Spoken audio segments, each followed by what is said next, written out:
빛과 소금 청소년교회 여러분들 만나서 반갑습니다.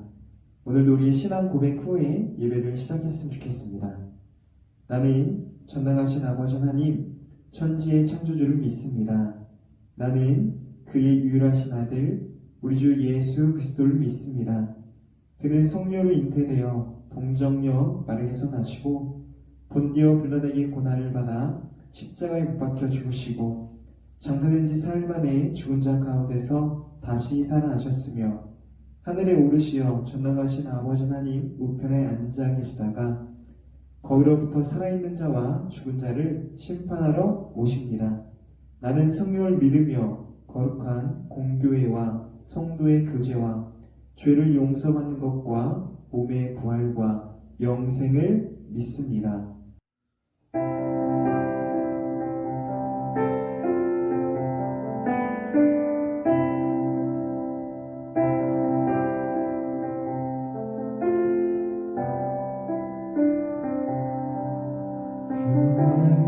말씀하시면 내가 나가리다. 주님 뜻이 아니면 내가 멈춰서리다.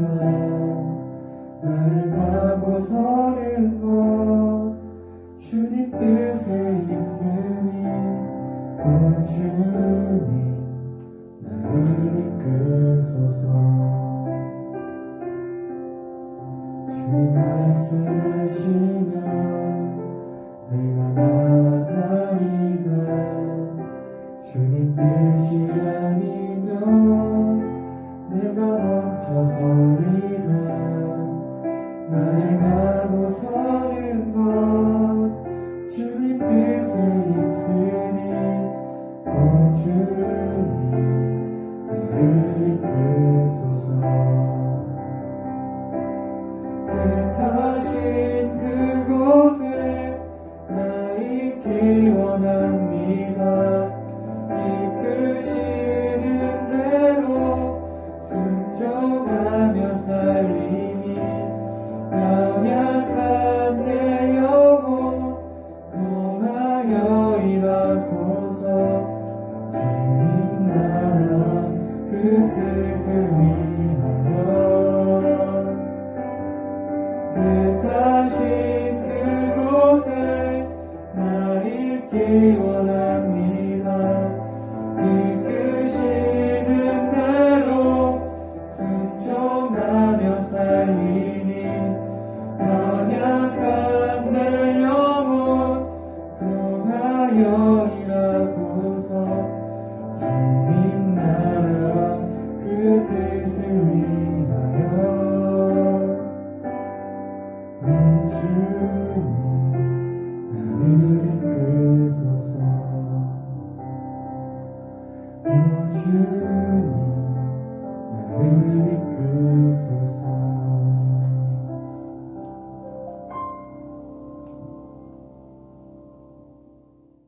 할렐루야. 오늘 이 자리에 오신 여러분들을 환영하고 축복합니다. 오늘 하나님의 말씀은 사도행전 16장 16절부터 31절 말씀입니다. 오늘 하나님의 말씀은 사도행전 16장 16절부터 31절 말씀입니다. 우리 함께 봉독해 보도록 하겠습니다.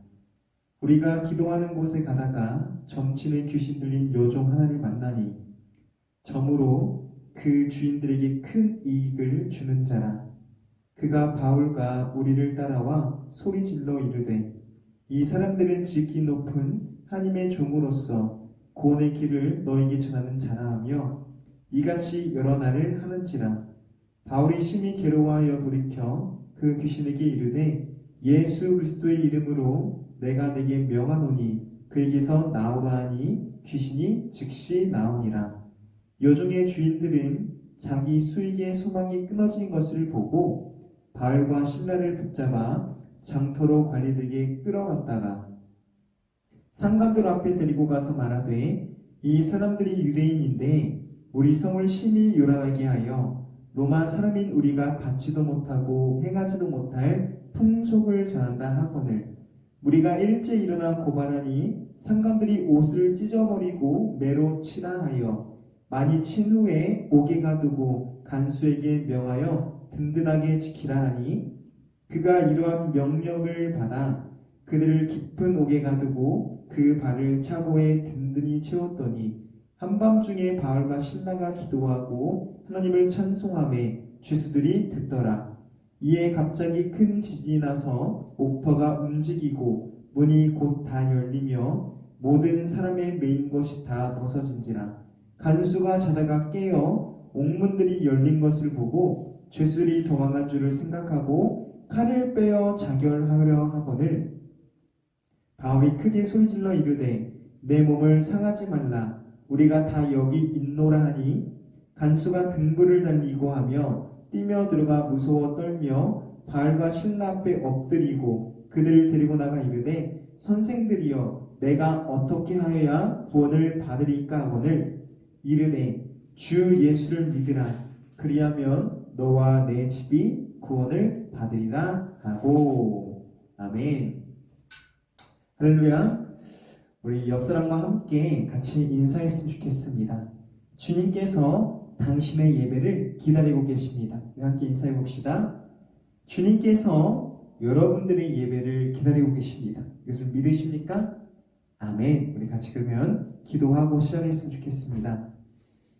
참 좋으신 아버지 하나님 감사합니다. 우리 사랑하는 주님의 자녀들이 있습니다. 하나님, 오늘 이 예배를 통하여서 하나님의 생명이 전달되기를 소망합니다. 그 생명이 전달되어서 그 생명을 낳아 우리 빛과 소금 청소년 교회 한 명 한 명이 지나가는 곳곳마다 예수 그리스도의 생명이 전달되어 진정으로 하나님 앞에 그 맛을 잃는 곳에 맛을 내는 손과 조체가 되기 소망하고 그 어둠이 밝힌 곳에 예수 그리스도의 밝은 빛으로 빛을 비치는 진정한 빛과 소금된 그런 자녀 되기를 소망합니다. 그렇게 오늘 말씀을 듣습니다. 오늘 말씀에 그 능력을 믿고 나아가오니 오늘 말씀이 우리 마음 가운데 들어와 열매 맺는 시간 되기를 소망합니다. 부족한 종이 섰습니다. 오늘 주께서 함께 해주시고 살아계신 예수님의 이름으로 기도합니다. 아멘. 아멘. 여러분, 우리는 좋든지 싫든지 살아가다 보면은 크고 작은 고난 속에 맞닥뜨리게 됩니다. 이러한 삶 속의 고난은 언제 우리에게 닥쳐올지 모르기에 우리는 그 앞날에 대해 염려하고 고민하고 미래에 대해 불안해합니다. 이처럼 나에게 언제든지 크고 작은 고난이 찾아올 수 있습니다. 그런데 나에게 닥쳐온 이 고난 속에서 내가 진정한 그리스도인인지 아닌지가 드러나게 됩니다. 왜냐하면은 이 고난 속에서 그리스도인들은 행동이 다르기 때문입니다. 대부분의 사람들은 고난의 상황 속에서 불평합니다. 그리고 그 고난에 대해 원망하고 더 나아가 그 고난의 문제가 해결되지 않을 때 나의 이 답답함과 불안함과 원망을 다른 누구에게 쏟으려고 합니다. 그러나 이와 다르게 그리스도인들은 이 고난에 대해 받아들인다는 겁니다. 왜냐하면 이 고난 속에서 함께 하시는 예수님을 알기에 불평하지 않습니다. 그리고 원망하며 낭망하지 않습니다. 그렇게 고난 가운데 기뻐할 수 있는 것입니다. 그래서 내가 쓰러지더라도 내가 넘어지더라도 함께 하시는 예수님을 바라보며 일어날 수 있는 것입니다. 근데 여기서 중요한 것이 있는데 그것은 바로 예수입니다. 내가 그 고난 속에서 함께 하시는 예수님을 바라보면은 이겨내고 나아갈 수 있을 것이고 내가 그 고난의 상황 속에서 예수님을 바라보지 못하면은 넘어질 것입니다. 그렇게 오늘 본문을 통하여서 그리스도인들이 고난 가운데 자세는 어떠한 모습을 해야 되는지 나누며 우리 함께 은혜를 나누고자 합니다. 오늘 본문의 내용을 바라보면 이렇습니다. 바울과 신라가 감옥에 갇히는 이야기입니다. 오늘 본문에서 볼 수 있듯이 바울과 신라는 감옥에 갇히는 고난 속에 맞닥뜨리게 됩니다. 그 고난은 이렇습니다. 바울이 기도처를 향해 가던 도중 귀신 들린 여종 한 명을 만나게 됩니다. 그런데 이 여종은 바울을 만나자 17절을 바라봤을 때 이렇게 이야기를 합니다. 지극히 높은 하나님의 종으로서 구원의 길을 너에게 전하는 자라고 부르시며 몇 날 며칠을 바울을 쫓아다닙니다. 여러분이 바울이라면 이러한 상황 속에서 어떻게 하시겠습니까? 사실 바울이 이 고난의 상황 속을 벗어나는 것은 간단합니다. 이 귀신 들린 요정을 지나쳐가면 됩니다. 그냥 무시하고 피해가면 됩니다. 그러나 바울은 그러지 못했습니다. 왜냐하면 바울은 알았기 때문입니다. 그 어느 누구 한 명도 빠짐없이 하나님의 형상과 모습으로 태어난 사랑받을 존재라는 것을 바울은 알았습니다. 바울의 이러한 생각처럼 사실 실제적으로 이 여종은 진짜 불행했습니다. 왜냐? 그는 근본적으로 귀신에 사로잡힌 불행한 상태입니다. 그런데 이 불행한 상태를 가지고 그저 주인의 수입을 올려주는 그냥 수입원으로밖에 여기지 않았기 때문에 이 여종은 삶은 참 지극히 비참하고 불행한 상태였습니다. 그렇게 바울은 이것을 알았기에 쉬운 방법인 그냥 그녀를 무시하고 피해가면 되지만은 18절을 바라보면은 바울은 그녀의 불행한 모습에 괴로워하며 안타까워합니다. 결국 바울은 예수님의 이름으로써 이 여종의 그 근본적인 불행인 귀신 들림을 낫게 해주지만은 이 낫게 해줌으로 인해서 바울은 더 큰 고난에 처하게 됩니다. 이 여종은 주인의 중요한 수입원이었습니다. 그런데 이 점치는 여종을 통해 벌어졌던 그 수입이 끊겨지자 주인들은 바울을 못마땅하게 여겼던 겁니다. 아니 꼽게 여겼던 겁니다. 그래서 이 바울을 로마를 해하라는 이상한 풍속을 전하는 자로 고발하며 감옥에 갇히게 합니다. 그렇게 바울에게 크고 작은 고난이 찾아옵니다. 그런데 22절 오늘 본문을 바라보면 매도 맞고 옷을 찢기며 끔찍한 절망 속에 놓이게 됩니다. 그러나 이 아무것도 할 수 없는 절망의 상황 속에서 바울이 가장 먼저 한 것이 있으니 그것은 바로 하나님 앞에 기도하는 것입니다. 우리 25절 말씀 함께 읽어봤으면 좋겠습니다. 한밤중에 바울과 신라가 기도하고 하나님을 찬송하며 죄수들이 듣더라. 아멘. 그렇습니다. 절망의 상황 속에서 바울은 하나님 앞에 기도합니다. 그런데 26절을 바라보면 놀라운 일이 일어납니다. 하나님 앞에 기도하자 지진이 일어나 천둥 번개가 일어나고 옥문이 다 열리며 얽매였던 수갑이 다 풀어지게 된다는 것입니다. 사실 바울은 이 고난의 상황 속을 피해갈 수 있었습니다. 왜냐하면 바울은 로마 시민이었기 때문입니다. 그 당시 로마 시민은 강력한 로마 제국의 보호를 받는 사람이었습니다. 보호를 받는 존재였기 때문이다. 그렇게 로마의 황제 명령 없이는 그 누구도 로마 시민을 해할 수가 없었습니다. 그러나 지금 바울이 갇혀있는 감옥은 빌립보 옥중입니다. 합법적인 절차 없이 바울이 갇혀 있었기에 바울은 내가 언제든지 나는 로마 시민입니다. 밝히기만 했으면 이 고난 속을 벗어날 수 있었습니다. 그러나 바울은 하나님을 경외했습니다. 그렇게 하나님을 경외했기에 현실적인 나의 방법, 인간적인 나의 방법이 아니라 하나님께 맡겨드리는, 하나님께 드려드리는 그런 방법을 택했던 것입니다. 그것이 바로 주님 앞에 기도하는 것입니다.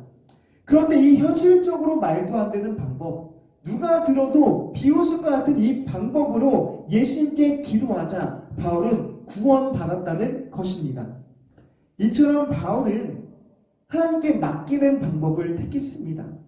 여러분, 우리도 바울처럼 우리가 고난 앞에 하나님 앞에 맡기는 방법, 우리가 인내하고 기도하며 함께 하시는 주님을 바라보고 우리가 조금만 더 그 뜻을 구하면 되는데 그 뜻을 구하지 못하고 이 눈앞에 당진 상황을 모면하고자 급급하여 나의 방법, 현실적인 방법, 인간적인 방법을 사용하기에 지금 우리 눈앞에 놓인 공동적인 고난의 상황이 점점 더 악화되는 것 아니겠습니까? 여러분, 그렇게 이러한 믿음의 고백이 있기를 소망합니다. 하나님, 나는 하나님의 뜻이 아니라면 돌아가겠습니다. 나는 하나님의 뜻을 기다리겠습니다. 고통받을지라도 내가 먼저 인내하고 하나님 앞에 기도하고 무릎 꿇을 수 있는 그런 믿음의 신앙의 자세를 갖는, 달과 같은 자세를 갖는 그런 신앙이 되겠습니다. 이러한 믿음을 가지는 여러분 되기를 축복합니다. 이러한 달과 같은 믿음으로 인내하고 기다린다면은 현실적인 방법이 아니더라도 하나님의 방법으로서, 그 초자연적인 방법으로서 여러분들을 인도해 주실 것입니다. 이것을 믿으십니까? 아멘. 우리가 같이 기도했으면 좋겠습니다. 기도할 때 이렇게 기도합시다. 하나님, 내가 주님 보시기에 올바른 신앙이 아니라면은 나는 돌아가겠습니다. 고통받을지라도 인내하며 기다리겠습니다. 하나님의 때를 기다리겠습니다. 하나님의 방법을 구하며 기도할 수 있는 믿음을 주옵소서라고 우리 다같이 주님 한번 잡고 기도했으면 좋겠습니다. 주여,